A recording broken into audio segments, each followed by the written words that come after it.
If you disagree with a principle, then I suppose we should be able to debate its application. But what we have at the moment are systems of censorship that favour either one side of an argument or another, with no one saying, look, I'm willing to listen to all sides of an argument. That's what I think we have to advocate for. True free speech, the freedom of speech of people that you oppose. Now, as I understand it, Elon Musk has publicly said, I want freedom of speech on Twitter, and I'm willing to pay over the odds to acquire this company. So then, what do the people who oppose him want really? Because surely you want more money, and presumably you want more freedom of speech. It's the freedom of speech thing, right? What's left is they want to be able to control the cultural output of that platform. Now, this ain't news to a lot of you because many people have observed that Twitter has become a pretty censorial place for a little while now, whether you like Donald Trump or not. And I know loads of you do and loads of you don't. But kicking Donald Trump off of a platform, I don't know, man, is that freedom of speech when a social media platform has more power than a president? And I seem to remember that a lot of these people that are complaining now were like, good,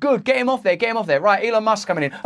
So it shows it's not about values and principles, it's about preferences. It's about their personal preferences, about the kind of free speech that they would like to see elevated and promoted. Many detractors went the Powell route, suddenly getting religion about concentrated wealth having control over the public discourse. However, they didn't stop there. Media figures everywhere are openly complaining that they dislike the Musk move because they're terrified he will censor people less.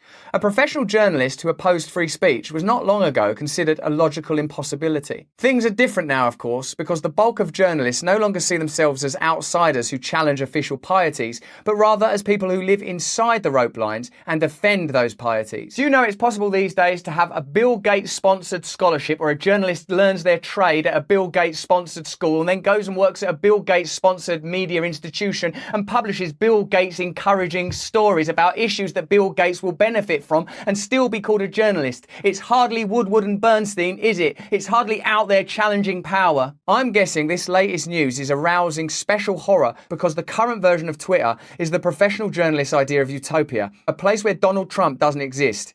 Everyone with unorthodox thoughts is warning labelled, age-restricted content seems to be a popular recent scam, and the current thing is constantly hyped to the moronic max. Matt Taibbi talked about this when he came on our podcast, Under the Skin. He said that journalists and reporters used to be allied with the ordinary population. They used to regard themselves as outsiders, dissenting, throwing rocks at the establishment, inquiring and questioning. Now, as Taibbi points out here again, journalists are on the inside, protecting the establishment, protecting the system. What does that tell you has happened to the media? What does that tell you has happened to the profession of journalism? To me, it suggests that journalism has become the propaganda wing of the corporate state machine, expressing, espousing, promoting opinions that are beneficial to establishment power, never promoting dissent. Today, the dissent may not please you. Tomorrow, it might be your dissent that's being shut down. So please don't see this in terms of, well, I feel this way about the pandemic or Ukraine or about this, that or the other, what he calls the current thing. And I know a lot of people use that phrase. Think instead about the principle, the value, the same as I would invite the Twitter board to. What are your principles really? What do you believe in really? If you believe in community power, service, individual freedom,